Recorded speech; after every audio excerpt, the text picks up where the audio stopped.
젤렌스키가 요구했던 것들, 우크라이나에서 러시아를 완전히 몰아내기 위한 지원이라든가 파병 이런 것들은 또 사라지고 있어요. 지금의 러시아 우크라이나 전쟁의 상황에서 세계 각국은 사실상 스테이터스 큐 상태라고 생각을 한 게 있어요. 무슨 말이냐면 러시아가 우크라이나를 점령한 상황이 지금 현재 정상적인 상황에 생각하고, 저는 거의 90% 이상 확률로 회담이 결렬되거나 부정적으로 흘릴 가능성이 높다고 생각하고, 한 번의 딜에서 당장 전쟁이 끝날 가능성은 거의 없다고 생각합니다. 왜냐하면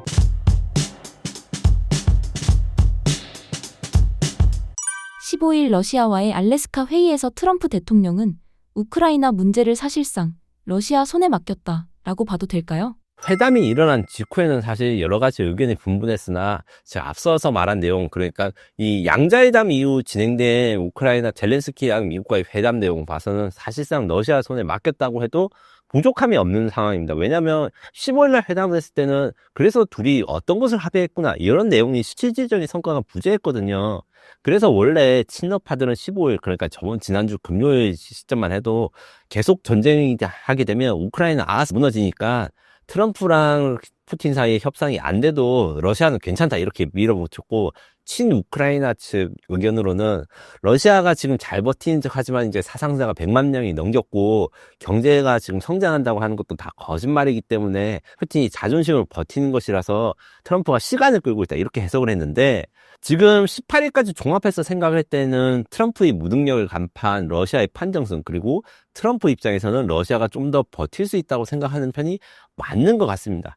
그래서 실질적으로 러시아가 인명피해가 막대하고, 그리고 지금 러시아가 GDP가 성장 속도가 좀 사실 우리 나라보다 더 좋은데, 그렇다 해서 우리나라 경제보다 러시아 경제가 더 좋다 이렇게 말한 것은 정말 잘못된 이야기예요. 이 전시 경제이기 때문에 무리한 인플레이션 이런 것들 다 감안해서 하는 것이기 때문에 전쟁 지속 능력 자체가 러시아가 힘들지만, 그리고 트럼프가 이렇게 생각하는 것 같아요. 푸틴이 뭔가 자신들이 전쟁을 잘할 수 있다는 증거를 보여줬거나, 혹은 미국의 시각과 분석에서는 러시아의 인구 구조나 경제 이런 것들이 더 망가져도 푸틴 한 명의 욕심으로 전쟁이 계속될 수 있다는 생각을 했던 것 같습니다.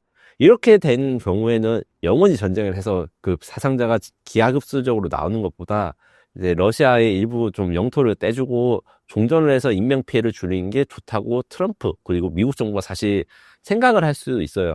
그래서 트럼프가 지난 시간 생각해보면 이게 힌트가 좀 있었던 게, 15일간 회담에서 결정되는 게 아무것도 없다 하면서도 그래서 러시아 제재를 추가로 하나? 안 했거든요. 근데 그전에는 사실 러시아가 말 안 들으면 추가 제재라고 러시아랑 거래하는 국가 뭐 인도 같은 데다가 세컨더리 보이콧 같은 거, 그러니까 2차 제재 같은 걸 한다고 협박을 했는데, 푸틴이랑 정작 만났을 때는 합의된 거 없다면서도 그러면 이제 합의를 강요하기 위해서 푸틴을 뭐 고통스러운 뭐 행동을 할 때쯤과 그게 전혀 없었거든요.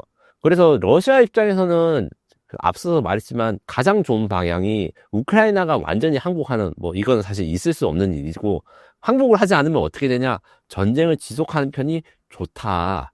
물론 전쟁이 지속하게 되면 러시아 젊은이들은 지금 100만 명 죽었는데 2, 300만 명 죽고 나라가 완전히 끝장나고 경제는 엄청나게 망할 수도 있지만, 러시아는 망하지만 푸틴이 망하지 않을 수 있다, 이런 확신을 솔직히 가지고 있습니다. 나라가 망가질수록 사실은 더 푸틴에 대한 불만이 높아져서 정권이 바뀌거나 이렇게, 아니면 권력이 위험해져야 되는데 그렇지 않을 것이다, 이 생각을 사실 미국이 하고 있는 것 같아요.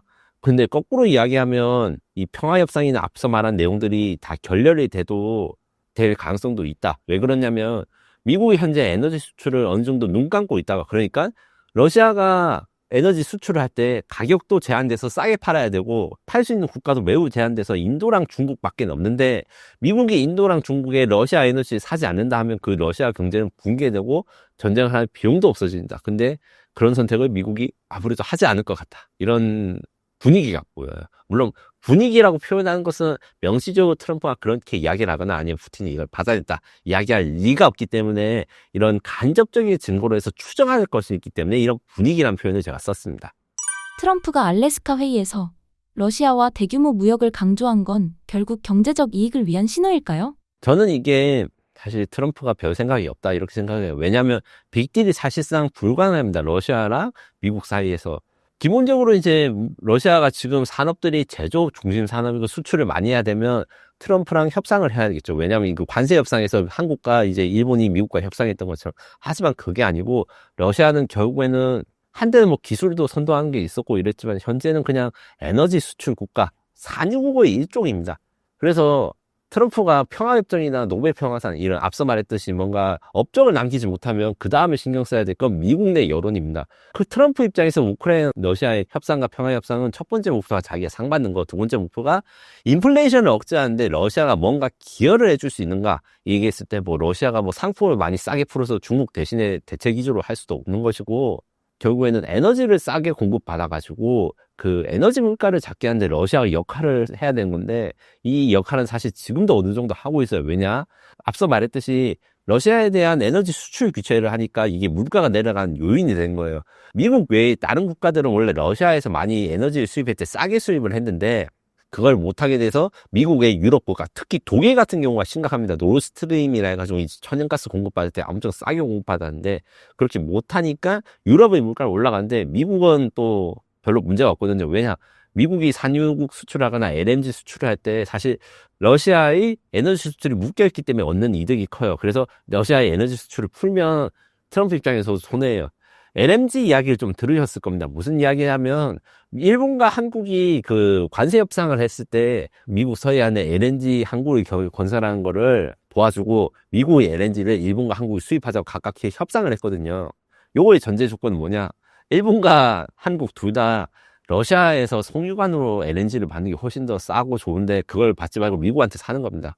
지금도 가능하다. 오히려 트럼프가 푸틴한테 야, 우크라이나 영토를 좀 내줘 이런 협상을 할 때 푸틴 입장에서 그러면 니네들 LNG 한국 만들지 말고 내가 일본과 한국에다가 LNG 좀 팔게 봐줘. 그럼 내가 영토 포기할게. 이런 딜이 될 수도 있고, 이거는 사실 트럼프 입장에서는 큰일이거든요. 에너지를 받아야 되니까. 그래서 이스라엘 이란과 조금 그때 트럼프의 반응과 달라요. 이스라엘 이란 12일간의 전쟁이 있을 때 트럼프는 이스라엘 편을 들지만 그 분쟁을 억제하려고 노력을 했고, 결국 그 결과가 B2 폭격기를 사용해가지고 폭격하는 걸로 됐거든요. 왜냐하면 이스라엘이 핵무기를 쓰거나 더 상황이 심각해지면 안 되니까 자기가 마무리하고 좀 덮자. 내가 폭격을 했으니까 이제 이란은 핵무기 없다 이렇게 한 건데, 요거 같은 경우에 직접적인 에너지 가격 상승에 대한 걱정, 이것 때문에 한 것이라 가지고 트럼프가 이 빅딜을 한다고 하면 너무 바보 같은 짓이고, 그리고 트럼프가 잘못된 선택을 하고 있다 아니면 비판적인 말을 하고 있어도 미국을 이익에 반하는 것은 사실 안 하고 있거든요. 그렇기 때문에 러시아의 대규모 모욕은 사실 레토릭이란 말은 결국에는 그냥 해본 말이다, 이런 가능성이 저는 크다고 생각합니다. 반대로 러시아가 뭔가 수를 써가지고 아니면 뭐 농업이라든가 이런 뭐 밀가루 이런 것들, 생활 물가 이런 것들에 대해서 미국의 물가를 안정시켜 줄 수 있는 패키지라든가 행동, 우리가 이렇게 하면 미국의 트럼프가 인기가 많아질 거야, 이런 것들을 역제안을 하는 것을 받아들이게 되면 이 상황은 달라질 수 있죠. 하지만 푸틴의 러시아가 관료들이 똑똑하긴 해요. 왜냐하면 전략가들이 많고 하지만 이런 제안을 했다는 것은 아직까지 들어본 적이 없습니다.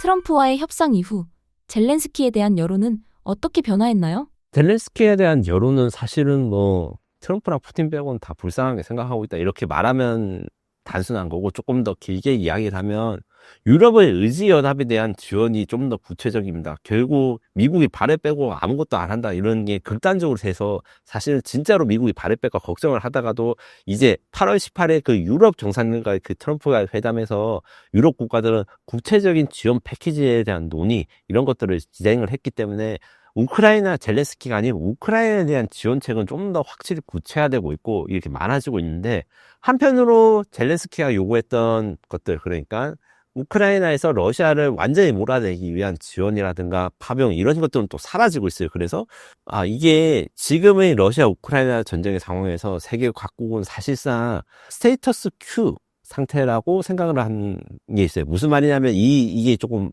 영어로 하니까 좀 있어 보이지만 사실 별 이야기 아니고, 지금이 그냥 표준 상황, 현 상황이라고 생각하는 거예요. 러시아가 우크라이나를 점령한 상황이 지금 현재 정상적인 상황에 생각하고, 항상 국제 정치는 정상적인 국경선으로 돌아가고 예전 상황으로 전쟁이 일어나기 전 상황으로 돌아가고자 하는 이런 논리가 작동을 하는데, 러시아가 우크라이나 동부 지방을 점령한 것을 사실상 기정사실화한 것을 다들 받아들이는 거 아닌가, 이런 상황이 있어요. 그래서 우크라이나에 대한 지원은 계속 이어지지만 이것이 반대로 우크라이나가 이제 영토 수복을 위해서 뭔가 큰 지원을 하거나 지금의 상황을 반전시킬 지원을 할 국가도 없어지는 것이 아닌가, 이렇게 생각이 듭니다.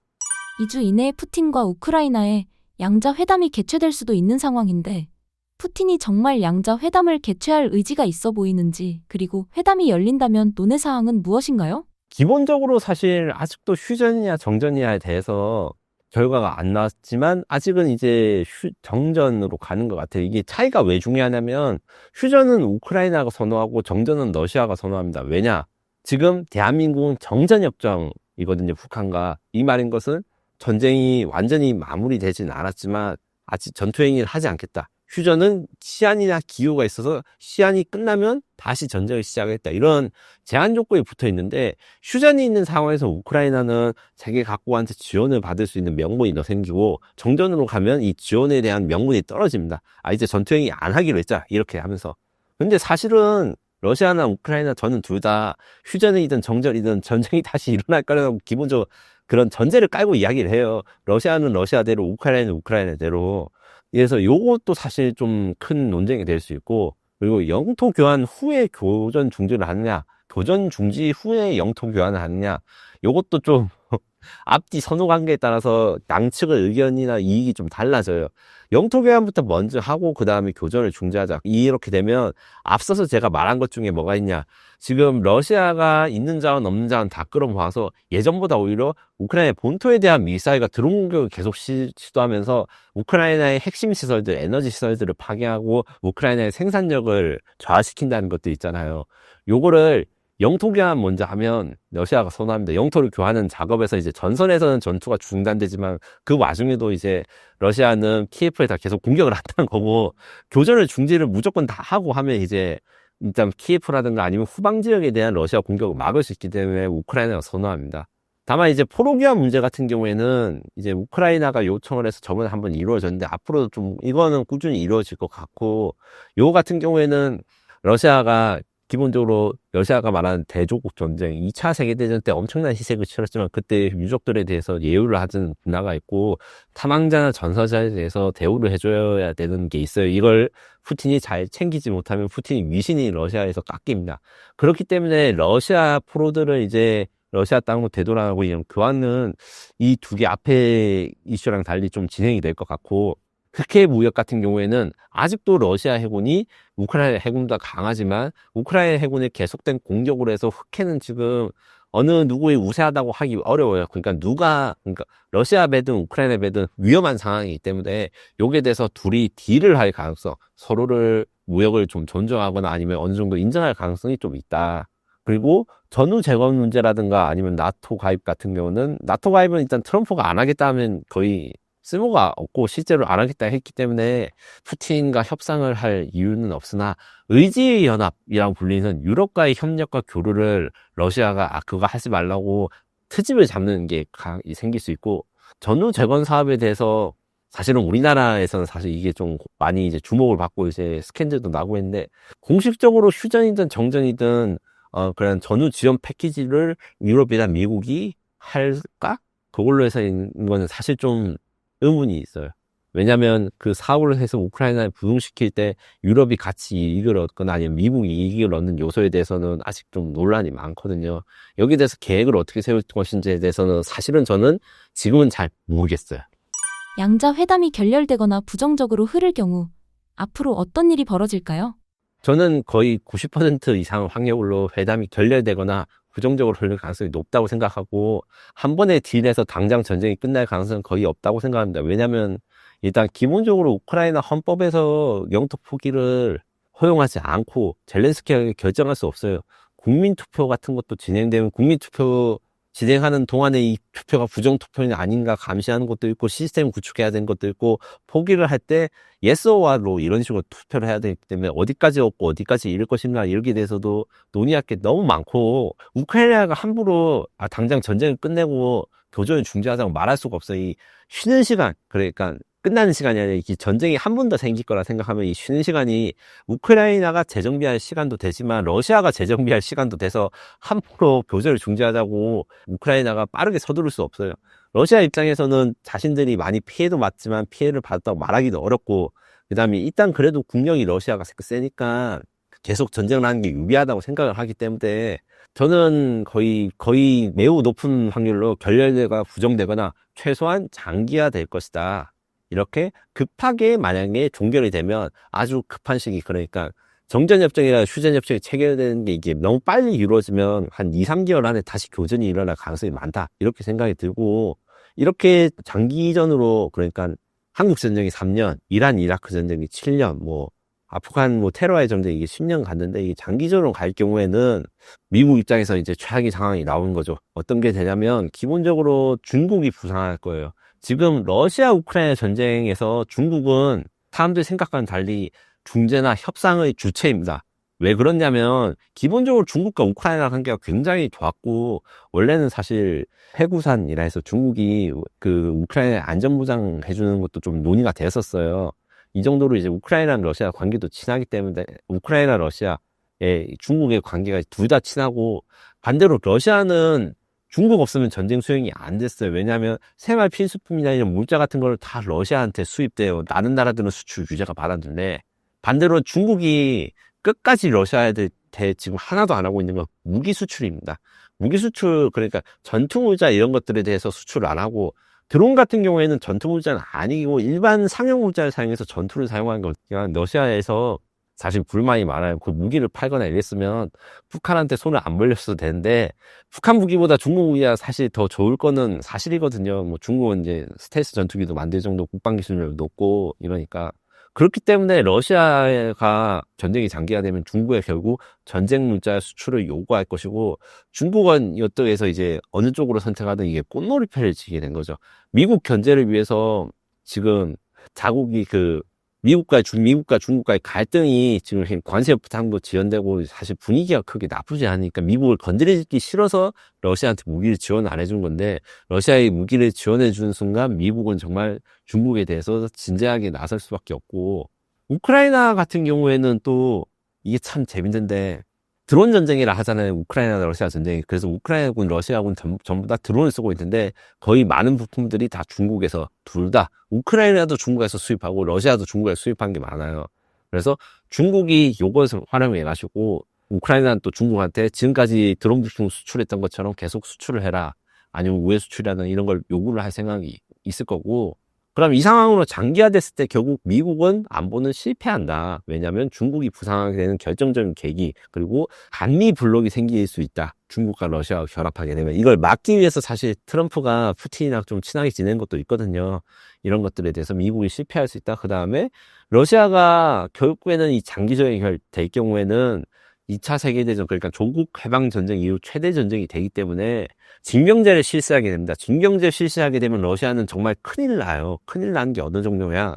지금은 지원병이라 하지만 사실상 징병제를 이렇게 하는데, 제가 취재라든가 아니면 러시아 현지 이야기를 보면 미국 지원병, 그러니까 엄청나게 높은 월급, 일반인 러시아의 일반 회사 월급보다 많은 월급을 줘가지고 지원병을 받고 죽으면 보상금을 받으니까 그걸로 지방, 그러니까 모스크바나 상트페테르부르크 같은 인구 밀집 지역이 아니라 뭐 시베리아라든가 변경해서 사람들 모아가지고 계속 병사를 소모시키고 있는데, 이렇게 되면 러시아 정치나 정계는 사실 모스크바나 상트페테르부르크 이런 유럽 쪽 지방이 사람들의 그 의견에 대해서 결정이 되고, 여론도 그쪽이 더 중요하기 때문에 전쟁이 지속 가능한 거예요. 별로 여론에 안 중요한 사람들 계속 죽어나가니까. 근데 이게 장기화가 될 경우는 결국 모스크바나 상트페테르부르크 뭐 이런 인구 밀집 지역, 주요 지역에 대한 남자들도 사실 징병이 될 거거든요. 그러면 엄청난 전국 불안이 예상되고, 러시아 사람들이 지금도 사실 많이 전쟁 때문에 떠나 있지만 그게 훨씬 더 심할 거니까 이게 경제적으로 타격이 될 거라서 러시아는 좀 더 극단적이고 폐쇄적인 사회로 갈 수밖에 없어요. 현재 푸틴의 속내는 무엇인가요? 사실 저는 푸틴이 이렇게 러시아를 생각을 안 할 수가 있나, 러시아 국민들을 이렇게 고통스러운데도 계속 전쟁을 하나, 이렇게 생각을 하지만, 또 러시아 전문가라든가 러시아에 살던 분들한테 들어가면 이게 약간 유행어인데 사고방식이 우리와는 다릅니다. 기본적으로 푸틴은 역사에 자신이 어떻게 남는가를 최선으로 생각하는 사람이고, 그게 보여요. 자신이 살아있는 상태에서 역사적으로, 그러니까 푸틴이 생각하는 위인들이 있어요. 러시아의 뭐 표토르 대제라든가 스탈린이라든가 이런 사람과 동등한 업적을 남기고 싶고, 그 남기고 싶으니까 어떠한 희생을 치르더라도 우크라이나에 점령하겠다 이렇게 했는데 잘 되지 않았죠. 그래서 위대한 러시아를 만든 위인으로 남고 싶어하는 욕망이 그 어떤 실제적인 요구, 뭐 러시아 경제라든가 이런 것보다 집착하고, 실제로 푸틴은 사실 논문 많이 써요. 역사학적으로 논문 쓰는데 이게 다른 나라 입장에서는 말도 안 되는 주장이 있는 것을 엄청 열심히 씁니다. 그리고 트럼프가 좀 푸틴에서 좀 불만을 표시했던 게, 푸틴 말고는 뭐 전 세계 어느 지도자랑 이야기해도 자기가 말을 많이 하는데, 푸틴이랑 만나면 푸틴이 자기보다 말을 많이 한대요. 그리고 그 말들의 대부분이 러시아의 역사에 대한 강의입니다. 러시아 기준의 러시아 역사. 그래서 우리가 얼마나 우크라이나를 가지는 게 정당한 거고, 우크라이나는 나라가 아니고, 뭐 이런 것들을 이야기를 하고, 굉장히 종교적입니다. 러시아 종교에 대해서 광적인 집착을 하고, 종교적이지 않은 행동에 대해서 단속을 하는데, 결국에는 이게 약간 컬트라고 표현을 해야 될 것 같아요. 그래서 우크라이나 점령을 해서 거대한 러시아를 부활시키는 게 푸틴 입장에서는 신이 푸틴한테 내리는 사명인 거예요. 역사적 섭리고. 이게 단순히 뭐 이익을 받고 자신의 권력을 유지하고 이런 거를 이미 넘어간 것 같아요. 이렇기 때문에 푸틴은 이 사명을 어떻게 이해할 것인가, 이 기준으로 생각하면 평화협상이라든가 아니면 정전협정 같은 게 이루어질 가능성이 있지만, 이것은 이보 전진을 위한 일부 후퇴, 그러니까 다음번에 재침공을 할 때 어떻게 잘 재침공을 할 수 있을까, 요게 모든 포커스를 맞추고 평화협상을 하거나 아니면 정전협정을 하기 때문에 나토 침공 가능성 이야기를 하지만, 사실은 그거는 말도 안 되고, 어떻게든 다시 전쟁이 일어날 때 러시아가 어떻게 유리한 조건을 가질 것인지, 이 조건에만 무조건 집중을 할 것이고, 러시아 젊은이들이 몇 명 죽고 뭐 인플레이션이 심하고 요거에 대해서는 지금 아무도 말리지 못하는 것 같아요. 젤렌스키의 측근이 매달 700억 원을 UAE에 송금해 왔다는 사실이 밝혀졌는데요. 배경이 무엇인가요? 저는 이 뉴스가 한국 언론에 나오는 거 보고 이제 다른 분들도 이게 공개적으로 이야기하실 때 굉장히 충격받았는데, 무슨 말을 하든 누가 어떤 이야기를 했는지 확인하는 게 중요하고, 제가 캄보디아 태국 전쟁에서 잠깐 이야기한 적이 있는데, 해외에서 이런 보도가 나왔다 해서 그게 다 사실이 아닌데 팩트 체크라든가 배경 설명에 대한 내용 없이 건조하게 인용 보도를 하면 우리나라 국민들이 크게 오해를 하게 됩니다. 이것도 마찬가지 상황인데 뉴스 내용을 확인해 봤어요. 그래서 아이든르크라는 튀르키예 언론이 젤렌스키 측근들이 매월 5천만 달러를 UAE 기업들로 송금한다는 독점 보도를 했고, 요것을 UAE 소재 GFM 인버스트먼트 그룹 등에서 자금이 유용됐고, 이 핵심은 안드리 그밀이라는 인물이었다. 그리고 이게 튀르키예 언론에서 처음 보도가 난 다음에 러시아 언론들이 앞다퉈 인용 보도를 해서 바이럴이 되고 있어요. 근데 제가 확인해 봤어요. 최초 보도를 한 회사 아이든르크는 튀르키예 미디어입니다. 그래서 튀르키예면 러시아도 아니고 우크라이나도 아니니까 중립적인 언론이 아니었나 이렇게 생각하지만, 확인해 봤는데 이건 그냥 언론도 아니에요. 성향상 튀르키예의 대표적인 반서구 성향 좌파 민족주의 신문이라는데, 그냥 성향이 민족주의 신문이 아니고 도피란체크라는 튀르키예 정치인이 이끄는 바탄당, 그러니까 조국당의 공식 기관지에, 이게 국내 조국당이랑 관계가 없지만 쉽게 말해가지고 당의 기관지예요. 당이라는 건 결론적으로 정치적 성향과 목표가 있고 그 목표에 따른 이야기를 쓰는 거잖아요. 한국에서 사실 비교할 수 있는 만한 건 없지만, 그나마 비교를 해보자면 정당 공식 블로그 혹은 정당 잡지랑 같은 건데, 그러면 이 언론이 이 판매 부수를 확인해봤는데 한 4만 부 정도 매일 생산된다니까, 튀르키예 인구가 1억이 넘으니까 그렇게 많은 게 아니에요. 우리나라 기준으로 봤을 때도 지방지에 가까운 건데, 문제는 이 사람들이 말하는 게 워낙 이제 주목받을 거니까 인용이 많이 되고, 이게 의도가 있습니다. 반성우 성향 좌파 민족주의 일간신문이라 제가 정리를 했는데, 결론적으로 이분들은 미국은 무조건 나쁘고 튀르키예는 유럽과 결별을 해야 된다. 이런 게 핵심 내용이에요. 그래서 2022년 이 아이든르크라는 언론이 러시아 우크라이나 침공이 일어났을 때 어떻게 표현했냐, 전쟁이란 말 안 썼어요. 러시아가 이제 군사작전을 진행했다. 이게 러시아 쪽으로 경도된 신문인 거예요. 근데 그냥 전쟁이란 말을 안 쓴 게 문제가 아니고, 부차학살이라 해가지고 어떤 게 있냐면, 제가 작년에 우크라이나 관련 다큐멘터리를 만들었는데, 그 중에서 전쟁 초기에 러시아의 핵심적인 군사 범죄가 있습니다. 마을 하나를 통째로 학살한 이런 사건이 있어서 여기에 대해서 여러 가지 조사도 했는데, 이거 자체가 서구의 조작이라고 말해서 이제 학살이 없었다. 우리나라로 치면 732 부대나 위안부가 일본이 하지 않았다는 수준의 이야기를 하고, 러시아 모스크바 테러가 있었는데 그게 이슬람이냐 아니면 그쪽에서 한 건데, 우크라이나가 그것을 지원해줬다. 거기다 ISIS라고 하는 그 이슬람 극단주의자를 우크라이나가 밀어준다는 가짜 뉴스를 일삼고 심지어 기사에다가 튀르키예 사람들한테 야 러시아 가서 전쟁에 참여해라. 바그너 용병단이라고 지금 거의 해체됐는데 한때 러시아 우크라이나 전쟁에서 핵심에 있던 용병 집단이 있거든요. 그 바그너 집단에 대한 기사를 쓰면서 튀르키예 사람들한테 거기에 입대라는 소리까지 했어요. 그렇기 때문에 해외에서는 이 신문이 말한 것에 대해서 그렇게 중요성을 가지지 않아요. 왜냐하면 이 평소에 어떤 기사를 했는지 아니까. 근데 유독 한국 언론에서는 이게 이야기를 하면 우리는 이제 러시아 쪽과 우크라이나 쪽 양쪽에다 균형 잡힌 내용을 해야지 하는 시점으로 해서 그냥 기계적 균형을 맞추니까 우크라이나에 불리한 뉴스가 하구나 해서 무비판적으로 수용을 하는데 최소한 이 기관지에 대해서 과거에 어떤 뉴스를 했는지 까지는 아니더라도 어떤 성향인지라도 이야기를 해야 되는데 그 성향이나 인용을 하는 사람이 없어요.